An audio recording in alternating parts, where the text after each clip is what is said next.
Did you know? Mario's original name wasn't Mario, but it wasn't Jumpman either. Shigeru Miyamoto originally named him Mr. Video, and planned to include him in every video game Miyamoto developed as a sort of mascot. Even before this official naming though, Mario's design was referred to as Osan, which is Japanese for middle-aged guy. It's become well known that Mario got his name from Nintendo's warehouse landlord Mario Segale, but Luigi's name has a slightly more complex origin. Luigi's name comes from a pun on the Japanese word Ruigi, meaning similar. All of Luigi's character sprites in early Mario games were simple recolored copies of Mario sprites, and since Luigi was already an Italian name like Mario's, the name seemed to fit perfectly. Miyamoto has also stated that Mario and Luigi are mononymous, meaning that they have no last name. This statement also makes it clear that Mario and Luigi's surnames were incorrectly stated as Mario in Super Mario Bros. The movie, and that Miyamoto likely didn't have any part in the decision to give them a last name. According to Nintendo, the brothers are also twins, with Mario being slightly older than Luigi. The names of Mario and Luigi's evil doppelgangers, Wario and Waluigi, also have interesting origins. Although Wario's name appears to simply be a copy of Mario's with the M flipped upside down, his name is actually a portmanteau of Mario and Warui, a Japanese word meaning bad. So Wario basically means bad Mario.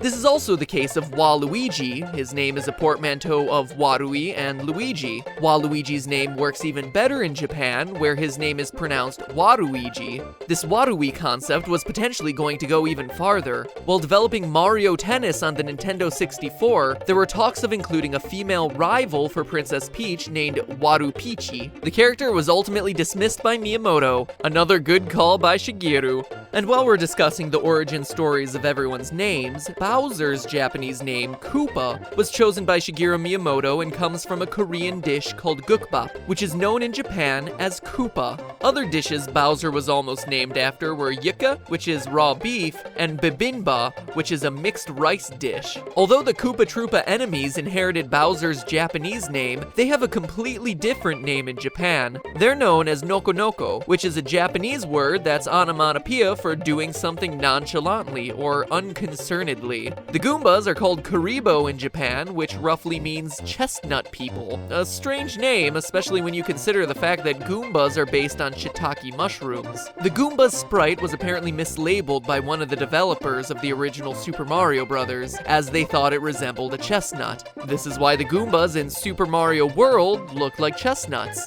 That said, they aren't technically Goombas, as they're defined as a separate enemy called Kariban in the Japanese games.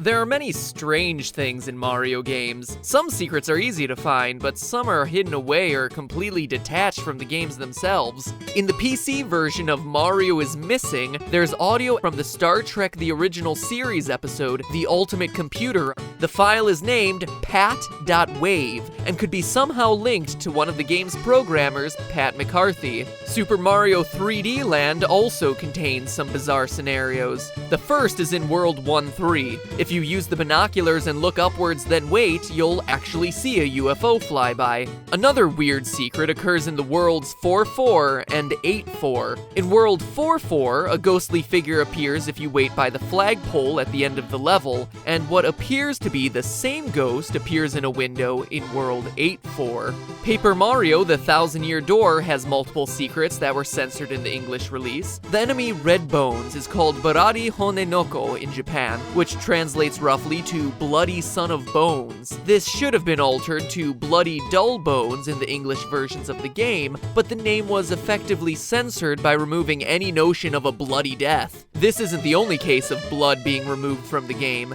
The house at the back alley of Rogueport's main square originally had a toad-shaped chalk outline and dried blood on the floor. Unsurprisingly, these signs of violence don't appear in the English version of the game. This is one of my favorites. Super Mario Sunshine has a very strange horror-inspired reference in the level Serena Beach. The mission The Manta Storm seems to be referencing Stephen King's The Shining. At the end of the book, which is very different from the movie, one of the characters notices a ghostly manta shape floating away over the hotel, and that it was paper thin, like a shadow. This shadow then broke into smaller and smaller forms before turning into smoke and drifting away. In the game, you break the manta into smaller and smaller pieces by squirting water at it until those pieces eventually puff away into the air. There's another strange secret in the Noki Bay. If you go inside the bottle where the red coins are, you should be able to find a small rock formation. Towards the back of the rocks, there's a small door inside that's impossible to open.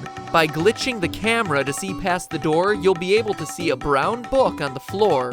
The book is thought to be a part of a scrapped mission, as the area's original background music is titled The Book in the Bottle. In Pokemon Red and Blue, if you go to Copycat's bedroom, you'll find a Super Nintendo with a game featuring Mario and a bucket on his head. This is a reference to the Japanese exclusive game Mario and Wario, another Nintendo game developed by Game Freak. It's strange that the game remained Japan exclusive, as the game itself is entirely in English. And finally, did you know that Mario may actually have a mental condition known as antisocial personality disorder? Hop through this warp pipe to see why he gets this diagnosis and what exactly it means for Nintendo's signature mascot. I'll be seeing you on the other side.